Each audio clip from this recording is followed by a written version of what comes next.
ভাসুরের সাথে বিয়েটা কোনোভাবেই মেনে নিতে পারছিলাম না আমি। আমার স্বামী মারা গিয়েছে আজ থেকে 6 মাস আগেই।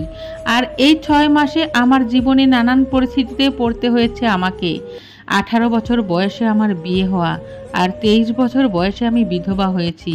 আর বিধবা হয়ে শ্বশুরবাড়িতে থাকাটা যেন অনেক বেশি কষ্টদায়ক হয়ে গিয়েছে। ভালোবেসে ক্লাসমেটের হাত ধরে বাবার বাড়ি ছেড়ে চলে গিয়েছিলাম। শাশুড়ি মেনে না নিলেও খুব বেশি কড়া শাসনে রাখেনি, তবে নিষেধ ছিল সন্তান যেন গর্ভে না আসে।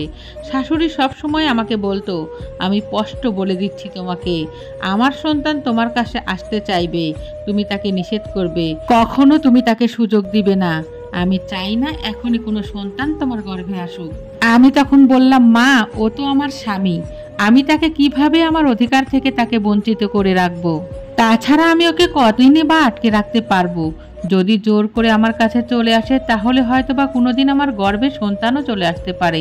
আর আপনি বা আমাকে সন্তান নিতে নিষেধ করছেন কেন?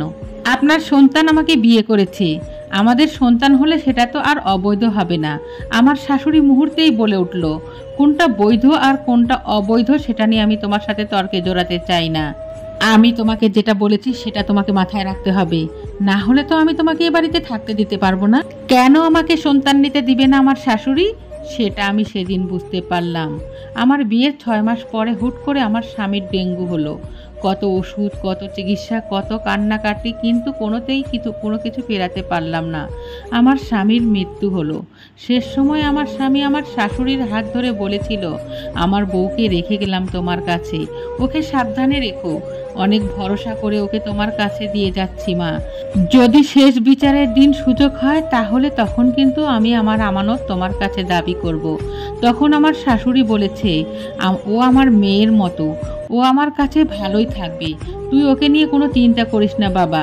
আমার স্বামী মারা যাওয়ার পর আমার শাশুড়ি যে এভাবে তার আমানত রক্ষা করবে সেটা আমি ভাবতেও পারিনি। বারবার শুধু মনে হচ্ছে আমার যদি একটা সন্তান থাকতো তাহলে সেই সন্তানকে নিয়ে আমি রাতটা পাড়ি দিতে পারতাম। হঠাৎ করেই সেদিন আমার বাবা ভাই এসেছিল। আমার বাবা আর ভাই আমাকে তাদের কাছে নিয়ে যেতে চায়। তারা আমাকে আরও একটা অন্য জায়গায় বিয়ে দিতে চায়। তাই তারা আমার শাশুড়ির কাছে জানতে চাইলো তাদের কোনো আপত্তি আছে কি না।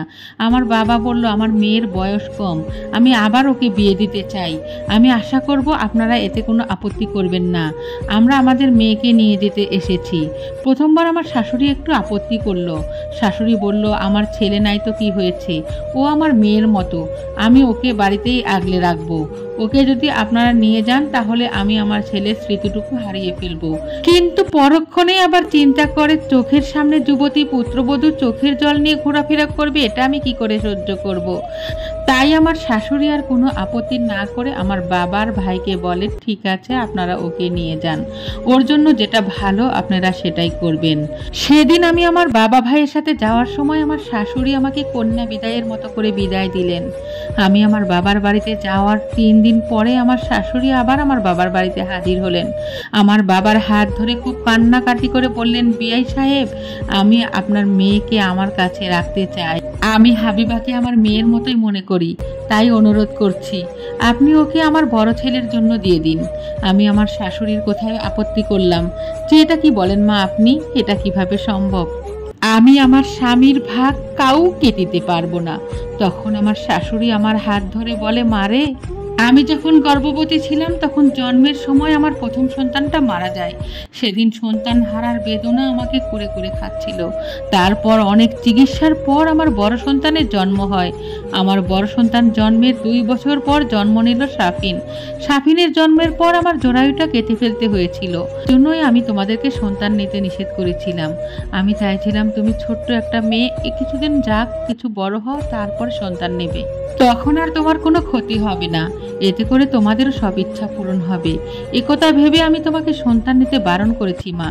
যদি আমি জানতাম যে আমার সাফিন আগেই মারা যাবে তাহলে আমি কখনোই তোমাদেরকে না করতাম না সন্তান নিতে। সেদিন আমি শুধু আমার শাশুড়ির মুখের দিকেই তাকিয়েছিলাম। আমার শুধু একটা কথাই মনে হচ্ছে, আমার স্বামীর অধিকার আমি অন্য কাউকে কিভাবে দেব। আমি সবাইকে আমার মতামত জানালেও কেউ আমার মতামতে পাত্তা দেয়নি। আমার বাবা আমাকে বলল, আমরা এমনিতেই তোর জন্য একটা পাত্র দেখতেছিলাম, তুই যদি আবারও ওই বাড়িতে ফিরে যাস তাহলে তোর জন্যই সুবিধা হবে।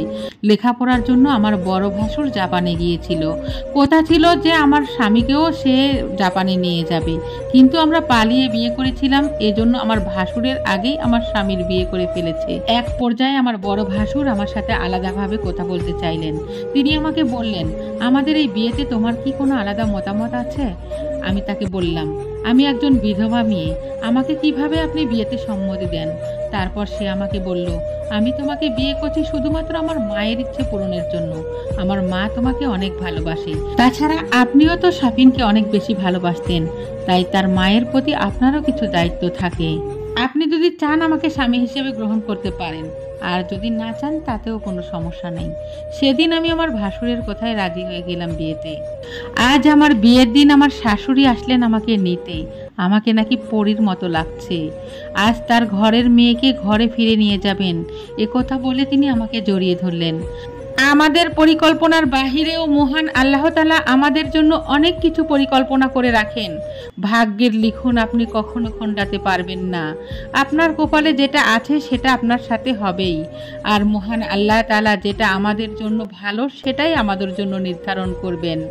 যাই হোক, আজকে এই গল্পটার সাথে আমার ব্যক্তিগত জীবনের কোনো মিল নেই, এটা ইনবক্সে লেখা একটা আপুর জীবন কাহিনী। আপনিও চাইলে আপনার জীবন কাহিনী পাঠাতে পারেন, আমি আপনার জীবন কাহিনীও তুলে ধরব নতুন কোনো ভিডিওর মাধ্যমে। আপনার পরিচয় চাইলে সম্পূর্ণ গোপন রাখা হবে।